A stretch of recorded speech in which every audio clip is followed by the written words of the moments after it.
kita sediakan slide, tapi panitia menyatakan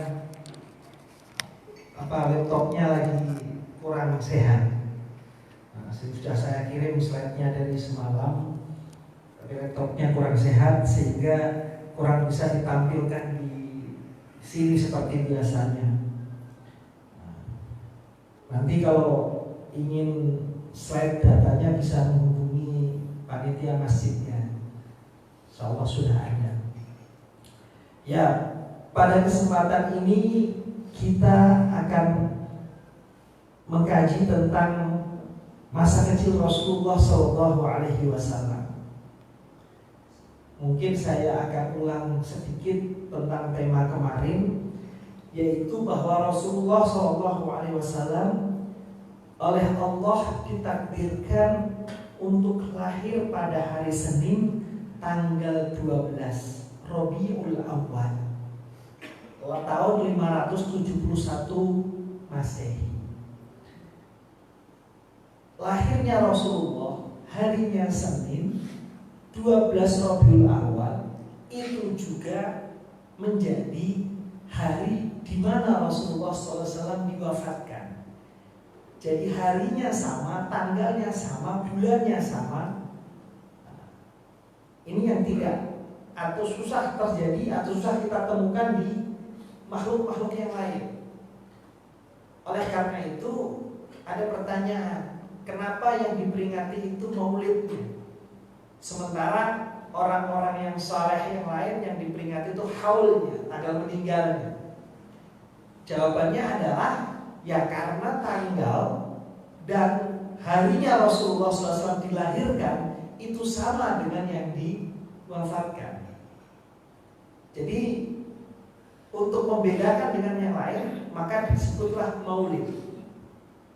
Tapi pada intinya sama, yaitu sama-sama membicarakan soal perjalanan hidup Rasulullah SAW, perjuangannya dan untuk kita tiru bersama.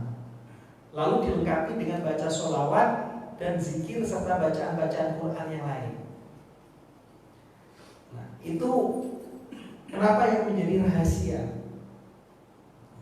tentang yang disebut dengan maulid, karena hari dan tanggalnya sama. Kemudian Rasulullah SAW lahir dalam kondisi yang sudah dikhitan.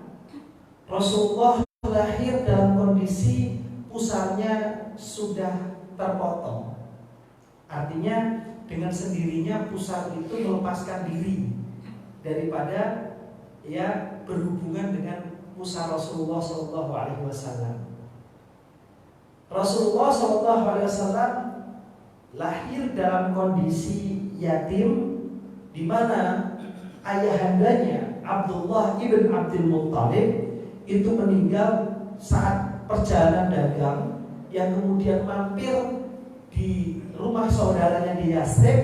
Ternyata di Yasrib ayahanda tersebut mengalami sakit dan meninggal di sana.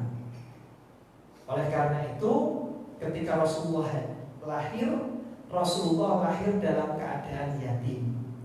Inilah yang Allah Subhanahu wa ta'ala jelaskan dalam ayat suci Al-Quran, alam yajidka yatiman fa'awa. Bukankah dia Allah Subhanahu wa ta'ala mendapatimu sebagai seorang yatim, lalu dia melindungimu. Allah lah Subhanahu wa ta'ala yang melindungi Nabi besar Muhammad sallallahu alaihi wasallam. Melindungi dari apa?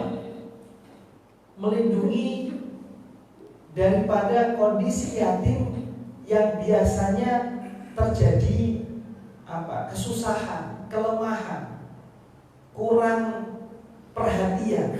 Tetapi oleh Allah dilindungi dengan banyaknya perhatian kepada Nabi besar Muhammad SAW melalui hamba-hambanya yang lain. Ayahanda Rasulullah itu meninggal dengan mewariskan satu rumah dan satu budak yang namanya Ummu Aiman. Setelah itu Rasulullah nggak punya apa-apa selain daripada itu. Lalu ketika Rasulullah SAW lahir, ya, itu dibantu oleh seorang perempuan yang namanya Syifa, ibaratnya bidan kalau zaman sekarang atau dukun beranak. Namanya Syifa. Syifa ini adalah ibunda daripada Abdurrahman ibn Auf. Jadi kalau dihubung-hubungkan di antara para sahabat itu, ya, itu masih ada hubungan keakraban yang luar biasa di antara keluarga itu. Abdurrahman bin Auf itu adalah sahabat Nabi yang oleh Rasulullah SAW diberi satu doa mustajab. Apa doa mustajabnya? Apapun yang dipegang oleh Abdurrahman bin Auf itu akan bernilai uang, akan bernilai emas. Jadi ketika Abdurrahman bin Auf itu hijrah ke Madinah, tidak punya apa-apa, kosong. Oleh Rasulullah didoakan tangannya ini bisa jadi emas. Maksudnya adalah apapun yang dipegang oleh Abdurrahman bin Auf pasti laku. Lalu yang terjadi, Abdurrahman bin Auf bertanya, di mana pasar? Dia datang ke pasar, menjadi kuli panggul, tidak jauh, butuh waktu yang lama untuk menjadi saudagar buat Abdurrahman bin Auf. Nah, kalau kita hubungkan dengan Abdurrahman bin Auf yang selalu mulazamah, istiqomah bersama Rasulullah SAW, lalu Rasulullah SAW juga ingat bahwa ibunda Abdurrahman bin Auf adalah wanita yang membantu kelahirannya, maka di sini ada nilai kebaikan. Nilai kebaikannya apa? Yaitu Rasulullah SAW tidak pernah melupakan kebaikan orang lain. Ketika diceritakan, oh kamu dulu itu dilahirkan dengan dibantu oleh Syifa, ibunda dari Abdurrahman bin Auf. Itu Rasulullah ingat kebaikannya. Nah, akhirnya ketika terjadi keakraban dengan Abdurrahman bin Auf dan seterusnya, dan Abdurrahman bin Auf juga membantu perjuangan Rasulullah, oleh Rasulullah diberi satu doa yang mustajab itu. Jadi tangannya itu apapun yang dipegang pasti laku. Nah, ini yang kita tidak tahu sampai sekarang. Cuma riwayat yang disampaikan adalah Abdurrahman bin Auf didoakan Rasulullah mendapatkan tangan yang mustajab tadi. Cuman belum sampai riwayat kepada kita, kira-kira doanya apa yang bisa kita tiru sehingga tangan itu bisa menjadi tangan emas. Jadi apapun yang disentuh pasti laku. Itu Abdurrahman bin Auf. Nah, itu sekilas tentang Abdurrahman bin Auf dan ibundanya yang membantu daripada kelahiran. Tahap selanjutnya adalah Rasulullah SAW disusui oleh ibundanya. Jadi susu pertama itu adalah susu ibunda yang terbaik, yaitu Aminah Az-Zuhriyah. Aminah ini menyusui Rasulullah itu hanya beberapa hari. Kenapa? Karena sang ibunda setelah meninggal, ditinggal oleh suaminya, sang ibunda itu pikirannya itu harus kemana-mana. Kemana-mana itu dalam artian satu sisi dia harus berjuang untuk ekonomi keluarga, satu sisi beliau harus mengurusi keluarganya, dan juga di situ ada budak yang menjadi pertanggungjawabannya, sehingga pikirannya banyak yang harus difikirkan. Terus keluarga besar suaminya almarhum, sehingga ketika kesibukan semacam ini, ibunda Rasulullah SAW belum bisa memberikan ASI yang full. Jadi menyusunya hanya beberapa hari. Lalu datanglah pamannya, yaitu Abu Lahab. Abu Lahab ini senang dengan kelahiran Nabi besar Muhammad SAW. Ketika senang dengan kelahiran Nabi besar Muhammad SAW, Maka dengan melihat kondisi Aminah yang seperti itu, langsung menyuruh budaknya yang bernama Suwaibah untuk menyusui Rasulullah Shallallahu Alaihi Wasallam. Saking senangnya dan menyusui Rasulullah, maka si Suwaibah ini dimerdekakan oleh Abu Lahab. Al-Kisah Suwaibah ini itu meninggal pada tahun ke-7 Hijriah.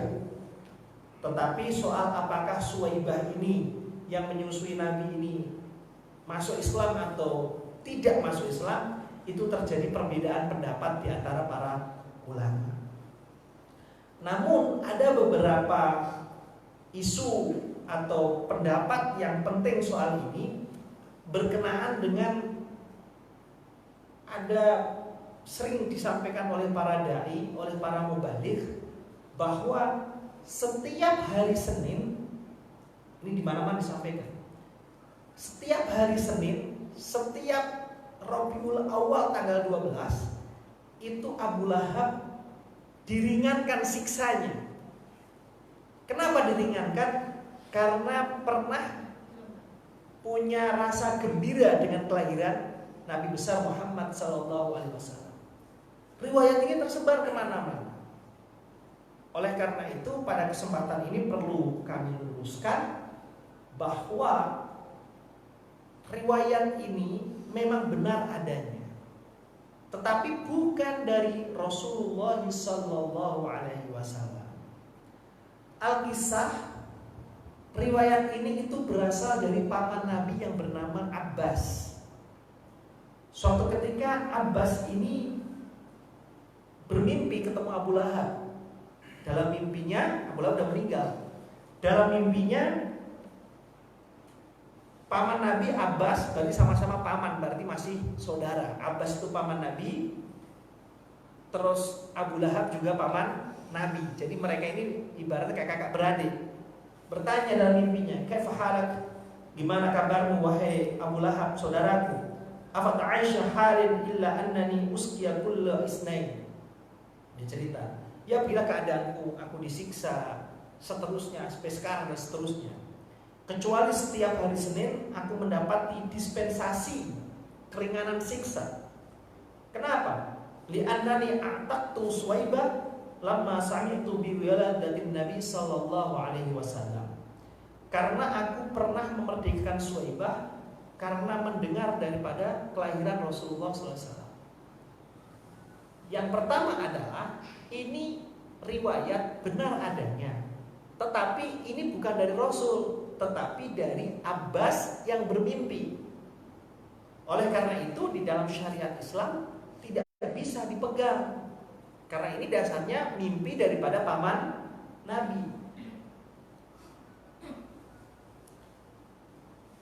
Yang kedua, Abu Lahab itu gembira bukan karena gembira akan kelahiran Nabi Muhammad sebagai Nabi, tetapi gembira karena di dalam sukunya, baninya, klan Abdul Muthalibnya telah lahir anak laki-laki. Jadi mereka kalau ada anak laki-laki yang lahir dari kabilahnya, itu merupakan kebahagiaan tersendiri karena nanti bisa membantu dia dalam pekerjaan, membantu dia dalam perang, membantu dia untuk meneruskan perjuangannya. Jadi atas dasar ini kegembiraannya, bukan atas dasar Nabi besar Muhammad SAW lahir dan akan menjadi Nabi. Tidak. Oleh karena itu riwayat tersebut perlu diluruskan. Yang ketiga, riwayat tersebut bertentangan dengan ayat Al-Quran. Ayat Al-Quran surah Fatir ayat 36, di situ disebutkan walladzina kafaru lahum naru jahannam la yuqda 'alaihim fayamutu wa la yukhaffaf 'anhum min 'adabiha kadzalika najzi kulla kafur. Orang-orang kafir bagi mereka adalah neraka jahanam. Mereka tidak dibinasakan sehingga mereka mati. Tidak pula diringankan, wala yukhaffaf anhum min adabiha. Tidak diringankan azabnya. Kalau sudah masuk neraka ya sudah. ikutin saja prosedur dalam neraka itu. Gak ada dispensasi atau pengkhususan menurut Al-Quran. Oleh karena itu, riwayat tadi tidak bisa dijadikan pegangan dalam beragama. Mungkin sebagai cerita ya bolehlah cerita, namanya juga cerita. Tetapi sekali-kali riwayat ini tidak boleh dijadikan pegangan untuk satu i'tiqad, untuk satu keyakinan bahwa Abu Lahab itu diringankan azabnya, diringankan siksanya, diringankan azab kuburnya gara-gara senang saat Rasulullah dilahirkan. Itu bertentangan dengan ayat.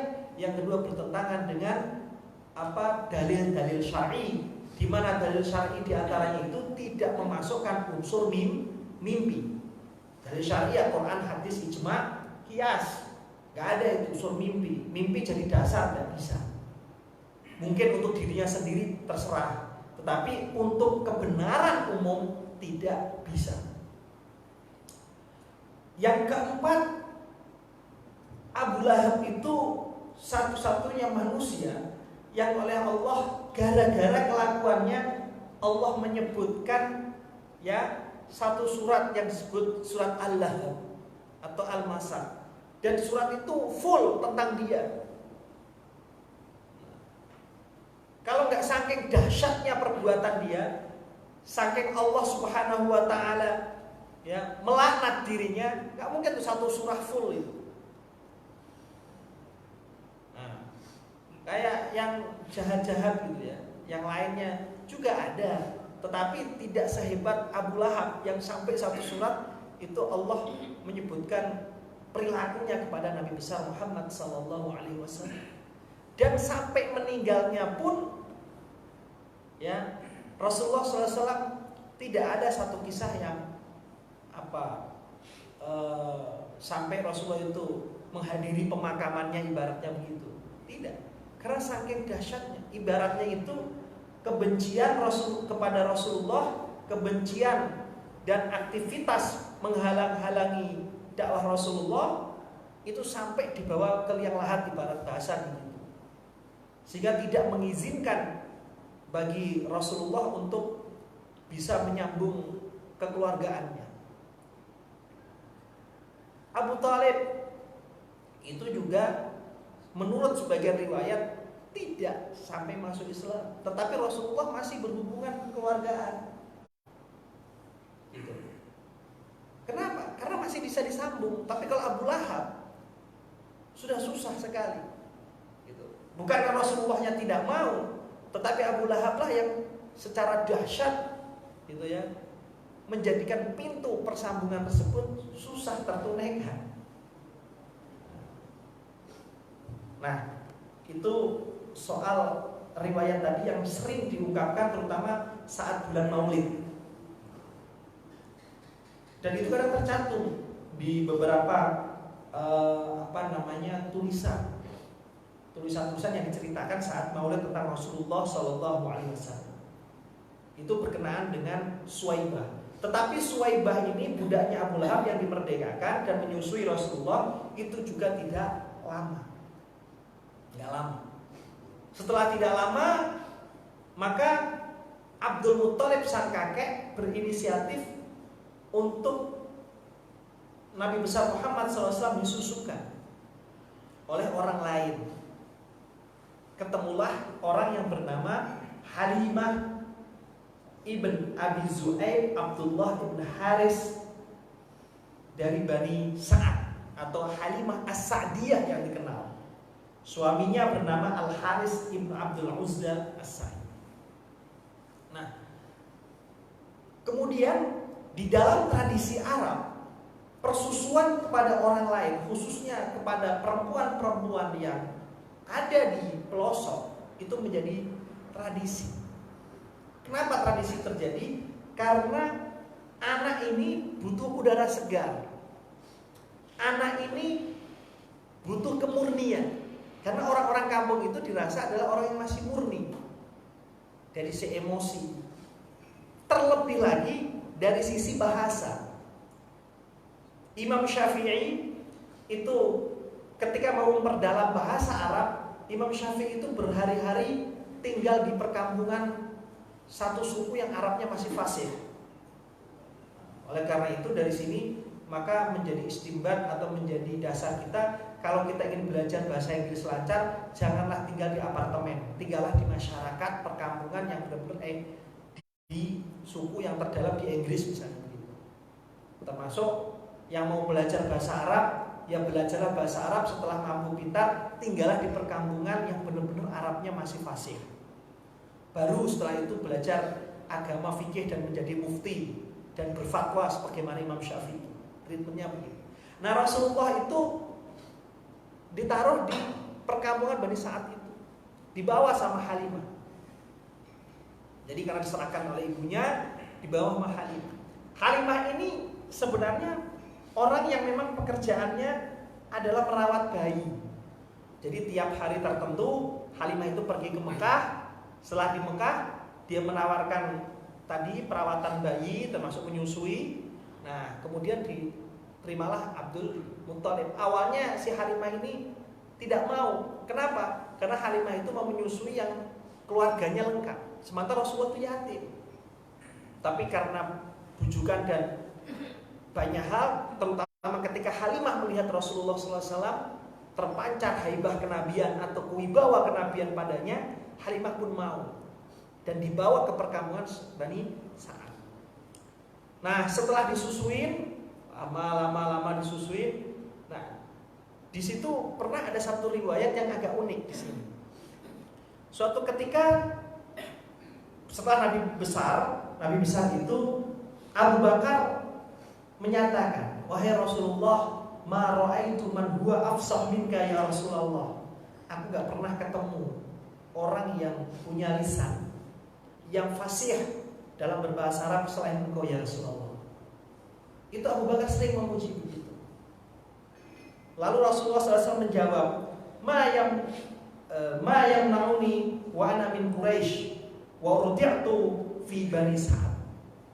Apa yang menghalangiku? Wong aku memang orang Arab dari Bani Quraisy. Terlebih lagi aku dulu disusui oleh orang-orang dari Bani Sa'ad. Bani Sa'ad itu bani yang masih terkenal fasih bahasa Arabnya saat itu. Ketika disusui semacam itu, kok Rasulullah berbangga ketika besar dipuji bahasa Arabmu fasih, lisanmu baligh, dan Rasulullah bangga ya karena aku disusuin, aku telah minum susunya orang dari Bani Sa'ad karena Bani Sa'ad terkenal fasih. Artinya apa? Susu itu ternyata menurut cerita ini, kisah ini adalah punya faedah, punya garis sambung dengan kefasihan lidah seseorang. Kefasihan lidah seseorang. Orang boleh percaya, boleh tidak. Tapi Rasulullah berbangga karena disusun dari Bani Sa'ad. Dan saat itu menjadi keyakinan bahwa memang Bani Sa'ad itu orang yang paling fasih. Nah, selanjutnya disusuinlah Rasulullah SAW di Bani Sa'ad dan mulai belajar bahasa juga dari sana di Bani Sa'ad ini. Nah, lalu kenapa Rasulullah masa kecilnya di Bani Sa'ad? Tadi belajar bahasa yang lebih fasih, menghirup udara lebih pagi, lebih murni. Yang ketiga dia berlatih ketangkasan. Karena di kampung itu semua harus tangkas ketika bertemu dengan alam. Dia harus tangkas, gitu ya. Ketika menghadapi musim dingin, dia harus tangkas menghadapi angin di padang pasir. Dia harus kebal, nah, ibaratnya begitu. Nah, akhirnya disusuilah di Bani Sa'ad tadi. Bapak Ibu yang dirahmati oleh Allah Subhanahu wa Ta'ala, kalau kita melihat ritme Rasulullah disusui ibundanya, kemudian disusui Suwaibah, kemudian disusui Halimah As-Sa'diyah. Ternyata ya Rasulullah sendiri itu masa kecilnya tidak, dalam tanda petik, tidak seperti kita. Kita kadang itu menyusunya adalah menyusu kepada susu formula alias susu non manusia. dalam tanda singkatnya dan non manusia. Tetapi kenapa Ibunda Aminah daripada menyusukan kepada orang lain, mendingan susuin aja sama susu kambing apa susu onta. Padahal di situ ada dan menjadi tradisi masyarakat Arab itu minum susu begitu tradisi. Tetapi tradisi itu hanya untuk orang yang sudah anak-anak dan dewasa, tidak untuk bayi. Itu. Padahal di situ minum susu sudah biasa di mereka. Tapi kenapa tidak peruntukan untuk bayi? Bahkan di dalam hadis itu ada bab tentang khusus oleh Imam Abu Dawud, ada bab khusus tentang istihlabul mawashi. Istihlabul mawashi itu bagaimana cerita tentang hewan-hewan yang diternak itu kemudian diambil susunya oleh sembarang orang, itu bisa. Ketika orang istrinya, "Kang, minta susunya," ya ambil, itu boleh. Saking gampangnya begitu. Tapi kenapa Rasulullah tidak diminumkan susu seperti susu kita, itu susu formula? Dalam tanda kasarnya adalah susu non manusia, ibarat itu ya. Inilah yang perlu kita perhatikan. Di ayat Quran sendiri tentang persusuan itu adalah wal walidatu yurdina auladahunna haulaini kamilaini. Hendaklah. Ini bahasa Arabnya adalah ikhbar, mengkhabarkan, tapi yang dimaksud adalah perintah. Perempuan-perempuan ibu-ibu itu menyusui anak-anaknya. Itu kalam ikhbar, mengkhabarkan. Tetapi maksudnya khabar ini adalah perintah. Hendaklah seyogianya yang namanya perempuan menyusui anaknya. Hendaklah begitu. Kemudian soal rizkinya, nafkahnya, dan kebutuhannya ditanggung oleh suaminya. Wa 'alal mauludi lahu rizquhunna wa kiswatuhunna bil ma'ruf. Suami yang tanggung jawab. Terus kalau misalnya susunya bermasalah atau dia kurang sehat, wa in aradtum an tastardiu auladakum fala junaha 'alaikum idza sallamtum ma ataitum bil ma'ruf. Ya kalau nggak punya, itu ya bisa disusukan kepada manusia lain. Tetapi dengan kompensasi, ada bayaran di situ. Halimah Sa'diyah dapat bayaran daripada Abu Thalib, dapat bayaran, ada kompensasi. Artinya apa? Menurut ayat Al-Quran dan apa yang terjadi pada Rasulullah, bayi itu hendaknya disusui oleh susu manusia, bukan lain dari manusia. Dan boleh itu untuk menerima bayaran si perempuan tadi. Tetapi bukan untuk membeli susunya, tetapi membeli jasa. Jasa ini tadi. Jasa yang menyusui. Bukan susunya, susu manusia nggak bisa dibeli. Jadi jasa. Kayak air. Air itu tidak boleh Pak dibeli. Air itu tidak boleh dijual. Menurut hadis itu tidak boleh air dijual. Terus yang dibeli itu apa? Jasa pengangkutan air sampai ke kita. Jasa air itu terpelihara sehingga kita bisa nikmati. Jadi jasa itu yang kita beli. Atau disebut bai'ul manfaat. Tidak boleh kita jual air, itu tidak boleh. Makanya perlu orang penjual air itu perlu dimurojaah lagi niatnya. Jangan dijual air. Jual jasa.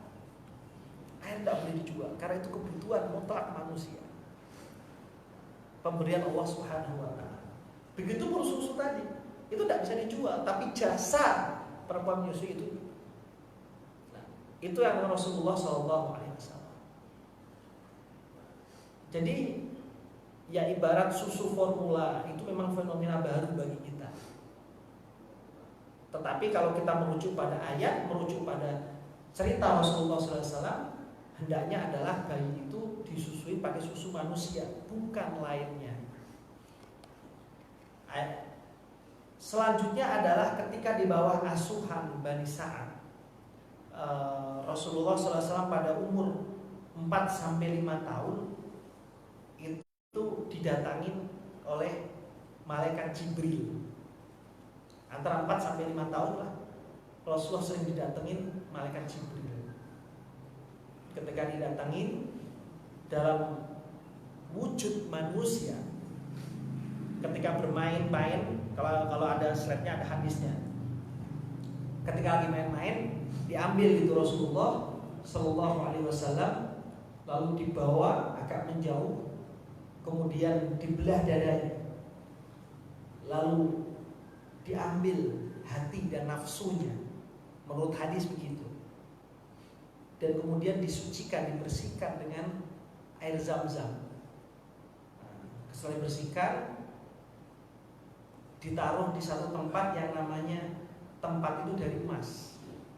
Dibersihkan nafsu-nafsunya, setan-setannya gitu ya. Ini setannya, bukan setan Rasulullah bawa setan, tidak. Setiap manusia itu punya potensi ke sana. Potensi-potensi itulah yang dibersihkan.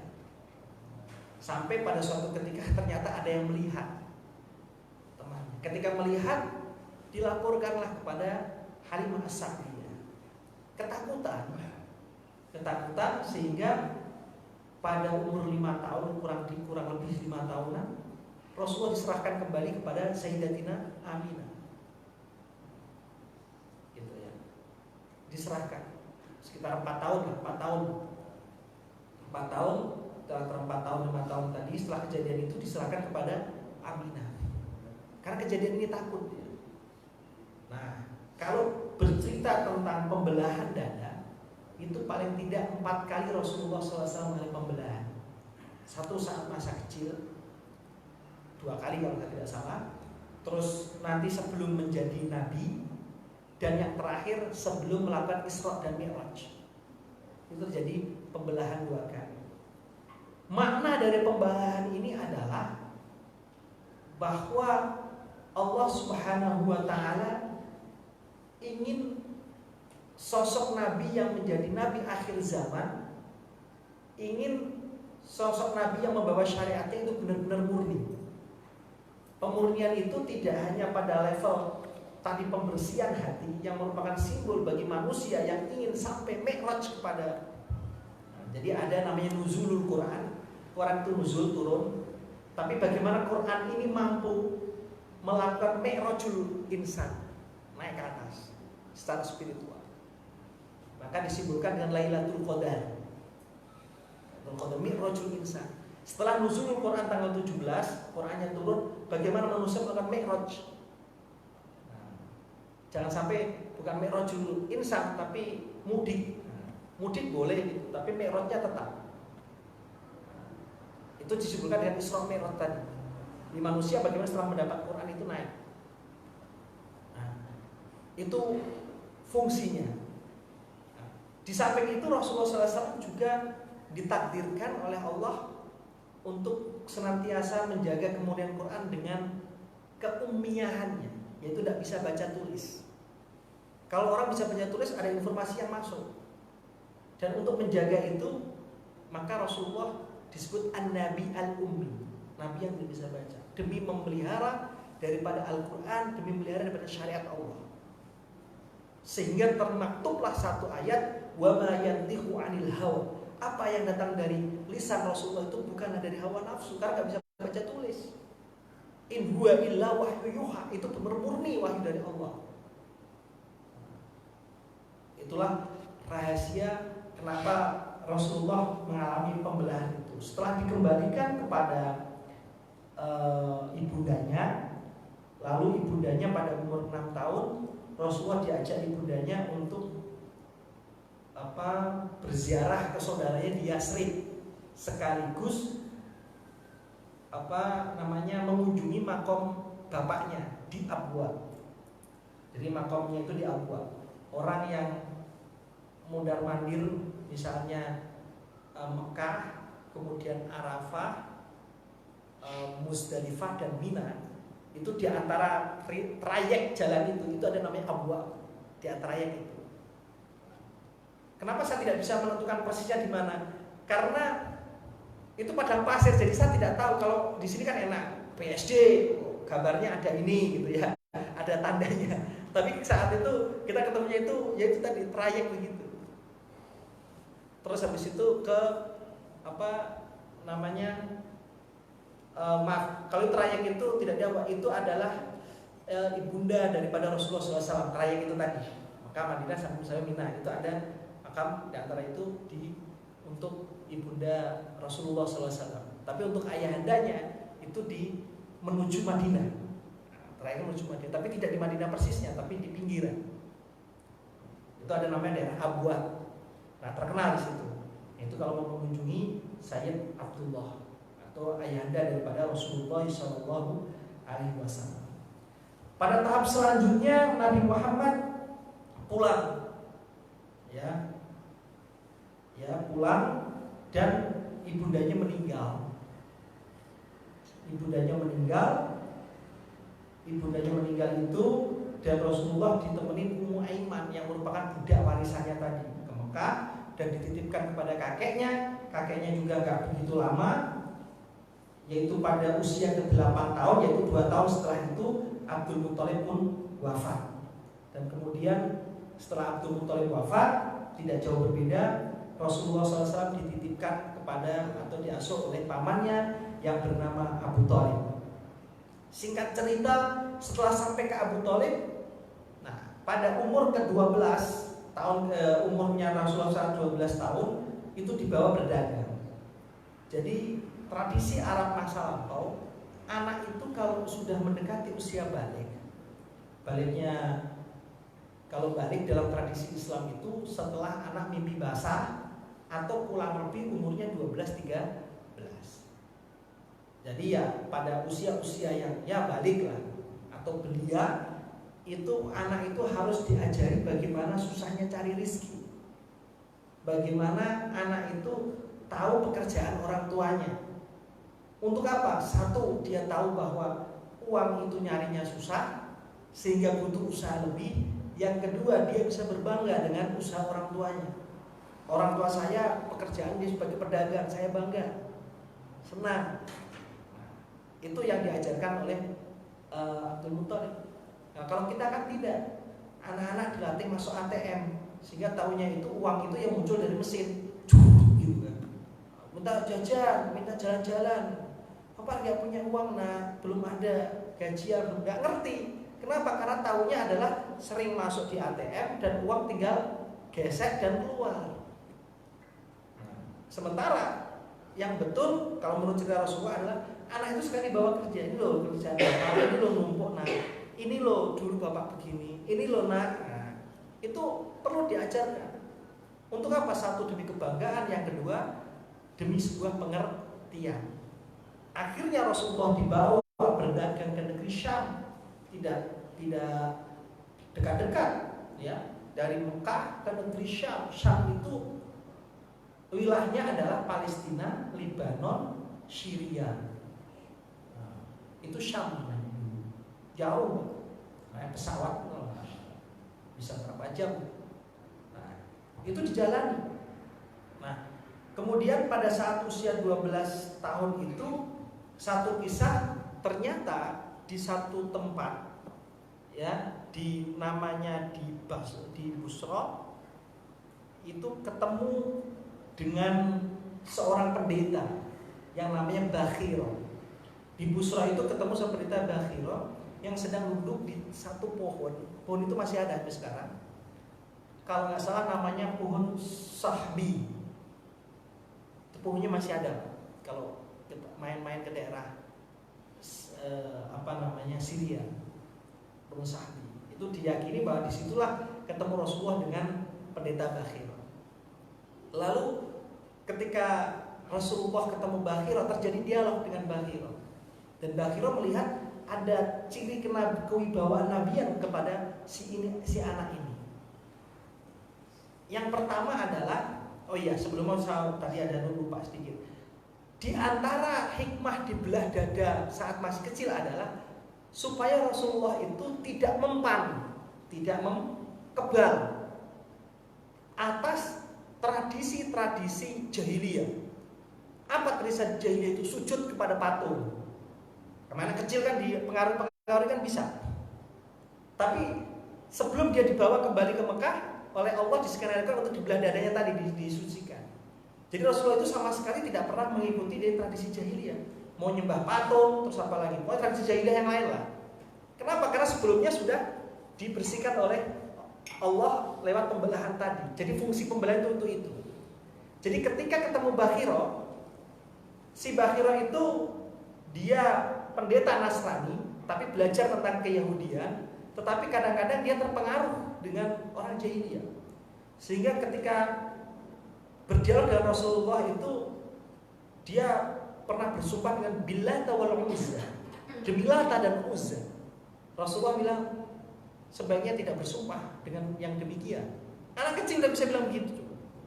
Itu refleks saja anak kecil ngomong begitu. Kenapa? Dari hikmah pembelahan tadi. Akhirnya si Bakhira heran. Wah, ini baru sudah mulai tanda Nabi yang satu muncul. Yang kedua adalah ya udah saya bilang demi Allah. Nah, baru Rasulullah diam, demi Allah. Karena ahlul kitab itu sudah mengenal, Allah itu sudah mengenal. Kenapa mereka disebut ahlul kitab Yahudi dan Nasrani? Karena mereka ingkar terhadap Nabi Muhammad dan syariat yang dibawanya. Cuman itu. Kalau la ilaha illallahnya sama. Memang pada generasi berikutnya terjadi modifikasi terhadap ketauhidan, modifikasi versi mereka gitu kan. Nah, tetapi pada awal Rasulullah diutus itu mereka masih murni, la ilaha illallah masih murni, beberapa masih murni. Cuman mereka enggan beriman kepada Rasulullah dan syariatnya. Asyhadu anna Muhammadar Rasulullahnya nggak ada gitu. Ibaratnya begitu. Makanya bagi kita halal, sembelian mereka halal bagi kita. Nah, ketika ketemu ya demi Allah, maka Rasulullah langsung melanjutkan dialog ini. Coba bagaimana kamu kalau kencing? Kalau saya kencing duduk, kalau saya kencing jongkok. Bagaimana kalau tidur? Kalau saya tidur saya tidur miring. Wah, Nabi. Karena ajaran-ajaran yang kita temukan di hadis tadi, bagaimana kencing, jongkok, ya, terus tidur miring, itu sudah menjadi kebiasaan Nabi sejak kecil. Dan itu oleh Allah ketika menjadi Nabi, ya, dan itu cocok sama syariat. Gitu. Jadi syariat kehidupan Rasulullah itu walaupun Rasul tidak ngomong, itu oleh skenario pembelahan tadi itu sudah secara aksioma naluri. Nah, secara naluri itu sudah otomatis. Jadi ketika ditanya sama Bu Hiro, ya jawabnya anak kecil ya apa adanya. Ya saya kalau gimana kalau kamu lagi makan, ya saya mengucap nama Tuhan, Bismillah. Terus saya makan pakai 3 jari. Nah, terus kalau saya jadi ditanya soal kehidupan sehari-hari. Nah, ternyata kita sehari-hari itu cocok dengan apa yang diajarkan di Alkitab. Kamu bisa nulis, bisa baca, nggak bisa. Lalu terus Bakhira melihat kanan kiri. Ternyata di kanan kiri itu oleh Allah diperlihatkan satu keajaiban, yaitu pepohonan dan batu-batuan itu bersujud di hadapan Rasulullah SAW. Kaget langsung. Jadi bukan Bakhira yang melihat, tapi setelah habis dipertanyakan tersebut, Bakhira merasa terpancing. Ini berarti Nabi ini sudah sesuai dengan Alkitab. Nah, sejak itu langsung Allah kasih dia penglihatan. Nih, lihat. Masya Allah, itu Nabi. Akhirnya sudah, ini ponakanmu ini, kalau saya cerita ini agak merinding saya itu. Ini anak ini akan menjadi Nabi dan menjadi rahmat seluruh alam. Ini kalau ketemu orang Yahudi dan Nasrani, kalau dia punya sifat dengki yang dahsyat, bisa dianiaya ini anak. Mendingan kamu tidak lanjutkan dagang, pulang saja. Ini akan jadi Nabi. Kalaulah umur saya sampai artinya saat Nabi kecil jadi Nabi, saya akan beriman pada dia. Kalau umur saya sampai, tapi habis itu tidak ada cerita selanjutnya tentang si Bakhira tadi. Setelah kejadian ini, pulanglah, dibawa pulang Rasulullah SAW. Jadi tradisi yang oleh Rasulullah biasakan itu setelah menjadi Nabi itu juga sama saat sebelum menjadi Nabi. Maksudnya tradisi kehidupan sehari-hari ya, bukan syariat yang dalam arti sholat, puasa ada, tapi tradisi sehari misalnya kayak makan, minum, kencing gitu ya. Nah, makanya sebenarnya kadang di Indonesia terjadi intimidasi soal kencing.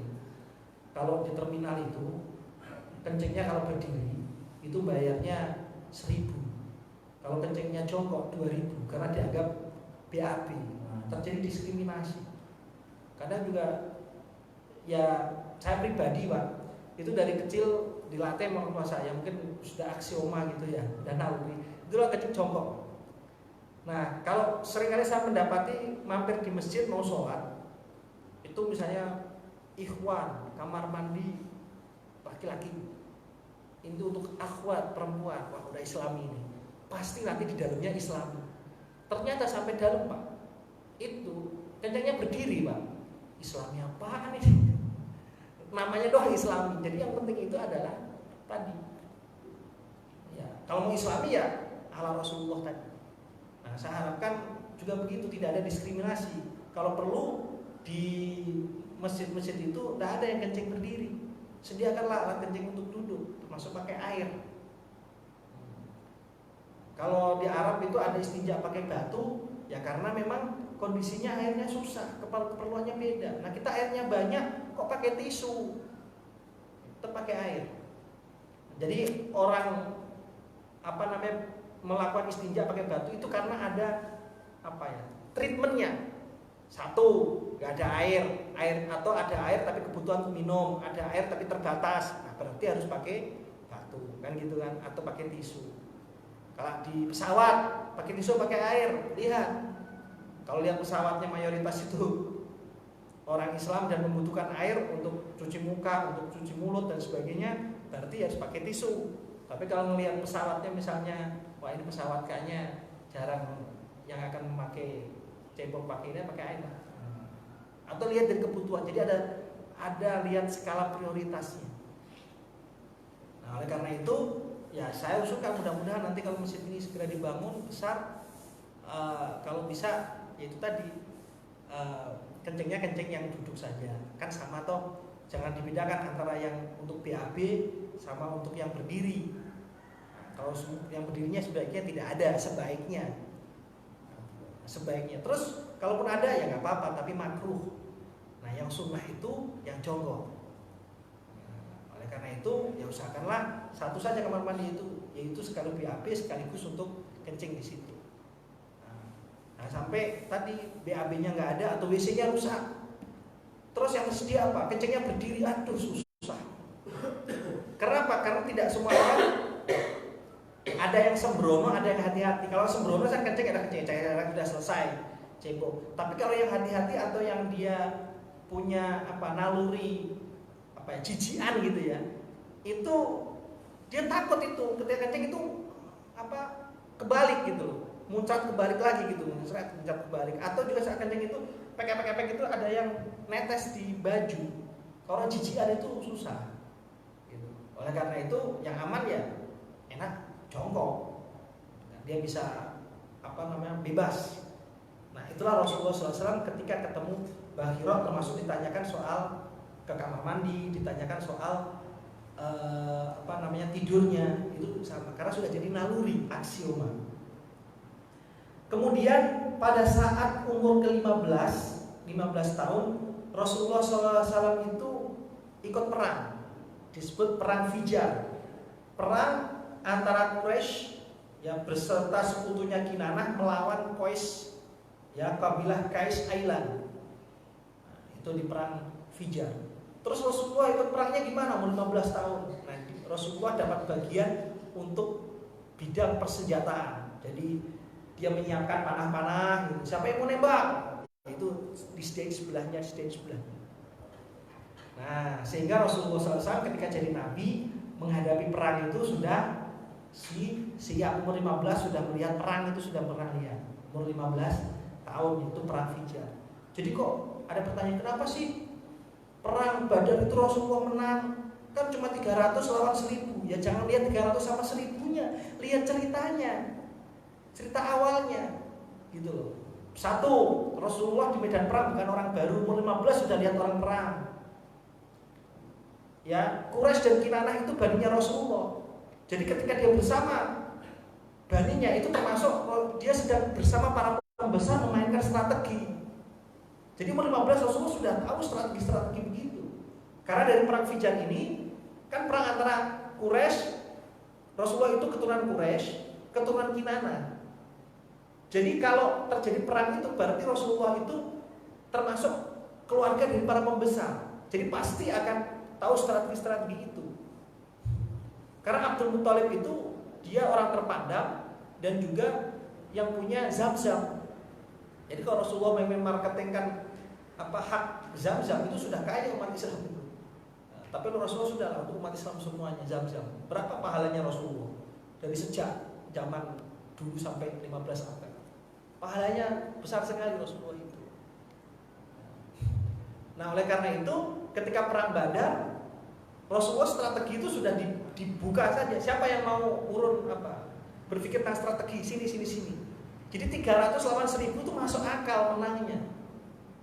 Kalau kita tahu kisahnya, umur 15 tahun udah ketemu para pembesar ahli strategi kok Rasulullah itu. Sehingga ketika perang Badar, ketika ada banyak opsi, banyak ide tentang strategi, Rasulullah sudah tahu mana strategi yang akan bagus. Nah, nanti pada saat perang Badar saya akan ceritakan bagaimana perang Badar itu bisa menang. Nah, ketika bisa menang itu masuk akal, akan menangnya pasti masuk akal. Kalau yang nggak tahu ya masuk akal. Gitu. Nah,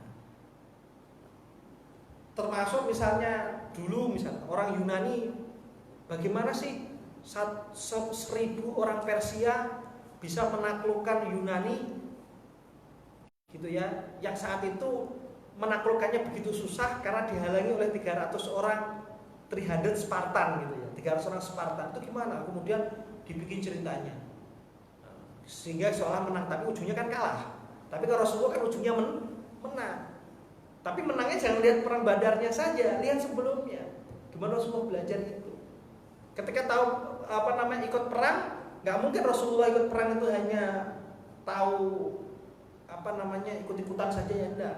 Pasti saat strategi Rasulullah menemani pamannya, saat menyiapkan senjata Rasulullah tahu jenis-jenis senjata dan bagaimana memainkannya. Karena perang itu ada dua kemungkinan, ima kalah, ima menang. Kalau kalah, ya berarti siapapun hatta anak kecil harus sama-sama pegang senjata. Jadi sudah bisa sejak umur 15 tahun. Sehingga ketika sudah begini, mental Rasulullah sudah punya, strategi untuk memilih dia sudah bisa. Karena sudah terlatih saat umur 15 tahun di perang Fijar. Nah, selanjutnya Rasulullah SAW selesai perang Fijar. Bagaimana umur 16? Rasulullah dari belajar berdagang udah melihat perang sudah pernah. Nah, sekarang Rasulullah mulai berentrepreneur. Berentrepreneur itu mandiri. Dimulai dari mana? Dimulai dari melihara kambing. Ma min nabiyyin illa waqatu al-ghanam. Qila wa anta ya Rasulullah wa ana. Saya. Jadi itu pertama dari kambing 1, kambing 2. Nah, gimana kambingku belum laku-laku, mau beli makanan, wah belum nyampe. Akhirnya gimana? Taruh batu 3 perut. Tanya pamannya, sudah makan belum? Tadi. Jawabannya tadi. Maksud tadi kemarin. Tadi. Kenapa? Karena Rasulullah itu seorang entrepreneur itu pantang untuk meminta, pantang untuk begini. Ya tapi pakai bahasa yang tidak agak sombong ya enggak lah, tadi namanya tahu. Nah itu kok sampai ikan pinggirnya begitu. Ayo ikut saya, bantuin saya sebentar. Baik paman, saya bantu. Nah dibantu. Nah setelah itu dikasih makan. Rasulullah baru mau. Itu entrepreneur pertama itu. Jadi ketika jadi mandiri pertama itu tidak mungkin langsung enak itu enggak. Soalnya harus tahu prihatin dulu, sengsara dulu. Itu Rasulullah dijalani. Umur 16 tahun, 4 tahun Rasulullah. Kambingnya banyak.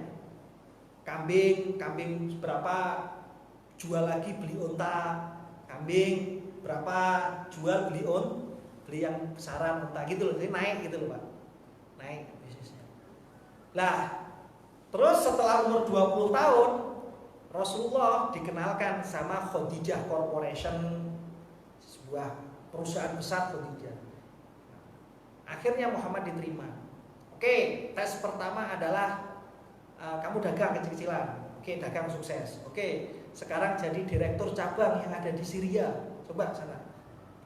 Di bawah pengawasan yaitu Maisaroh. Di bawah pengawasan Maisaroh. Dikasih dagangan. kok sukses? Apa rahasianya wahai Maisaro?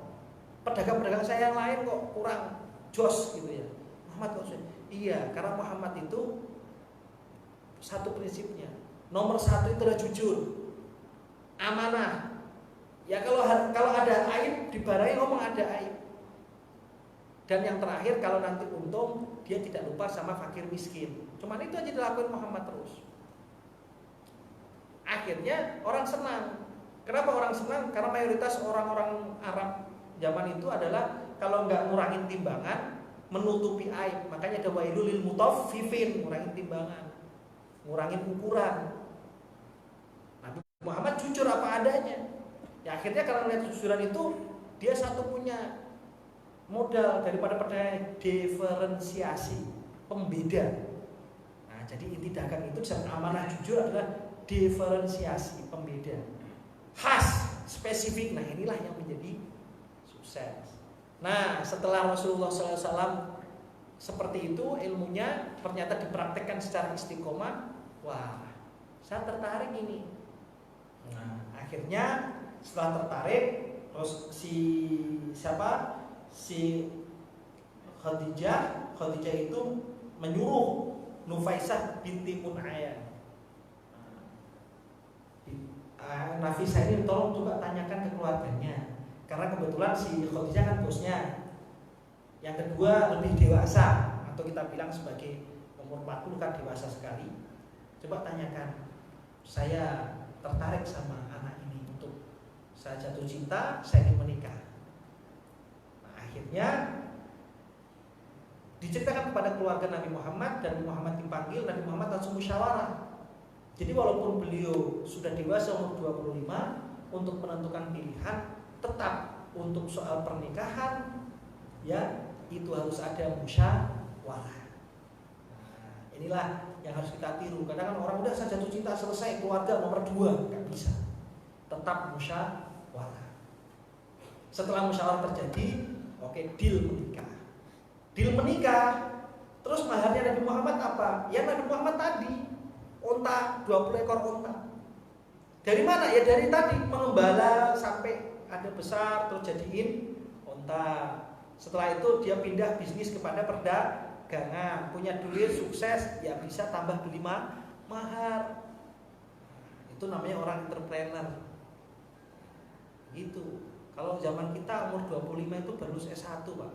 Baru kesana kemari nyoncong map kemana nyari kerjaan. Baru kerjaan pertama gaji belum seberapa kalau pegawai negeri ya. Gaji masih 80% gitu ya. Akhirnya gimana? SK-nya disekolahkan. Jadi menikah atas dasar utang bank. Kadang begitu, kadang. Nah, tapi kalau yang menurut Rasulullah tidak gitu. Kalau mahar ya berdasarkan daripada kemampuan yang memang sudah dimiliki, wujudnya nyata, duitnya nyata, bukan duitnya nanti akan utang. Walaupun utang itu boleh, tetapi menurut kisah Rasulullah sebaiknya seperti Rasulullah ini, tidak minta keluarga, tapi keluarga cukup minta restu dan doa. Soal selebihnya Rasulullah sudah punya tabungan dari mengembala, kemudian bisnis dan sukses. Nah, akhirnya dari usaha inilah Rasulullah SAW mendapatkan hikmah, yaitu perempuan yang paling kaya, yang pengertian dan siap berjuang untuk syariat Islam. Nah, ini sudah skenario dari Allah Subhanahu wa Ta'ala. Tetapi kalau kita jelaskan indah sekali ceritanya. Demikian yang bisa kita jelaskan pada pagi hari ini, dan insya Allah pertemuan berikutnya kisah perkawinan Rasulullah SAW dengan Khadijah. Terima kasih Ustaz. Barangkali para jemaah ada yang mau bertanya, dipersilakan. Dan kayaknya mari kita tutup dengan doa yang akan dipimpin oleh Ustaz. Namun sebelumnya, apabila ada kekurangan kami mohon maaf. Wabillahi taufiq wal hidayah. Assalamualaikum warahmatullahi wabarakatuh. Bismillahirrahmanirrahim. Alhamdulillahirabbil alamin. Wassalatu wassalamu ala sayyidina Muhammadin wa ala alihi wa sahbihi ajma'in. Allahumma rabbana zalamna anfusana wa illam taghfir lana wa tarhamna lanakunanna minal khasirin. Allahumma aghnina بالعلم وزينا بالحلم وأكرمنا بالتقوى وجملنا بالعافية يا أرحم الراحمين. اللهم أرنا الحق حقا وارزقنا اتباعه وأرنا الباطل باطلا وارزقنا اجتنابه. اللهم إنا نعوذ بك من علم لا ينفع ومن قلب لا يخشع ومن نفس لا تشبع ومن دعوة لا يستجاب لها. اللهم ارزقنا رزقا حلالا طيبا مباركا مشكورا وارزقنا صحة الجسد والعقل والروح. اللهم افتح قلوبنا فتوح العارفين وارزقنا وألهمنا إلهام الملائكة المقربين. اللهم آتنا من لدنك رحمة وعلمنا من لدنك علما. سبحانك لا علم لنا إلا ما علمتنا إنك أنت العليم الحكيم. اللهم اجعل آخر كلامنا في هذه الدنيا قول لا إله إلا الله محمد رسول الله. اللهم أمتنا مسلمين وحسن الخاتمة وتوفنا مع الأبرار والصالحين برحمتك يا أرحم الراحمين. ربنا آتنا في الدنيا حسنة وفي الآخرة حسنة وقنا عذاب النار. وصلى الله على سيدنا محمد النبي الأمي وعلى آله وصحبه وبارك وسلم. سبحان ربك رب العزة عما يصفون وسلام على المرسلين والحمد لله رب العالمين.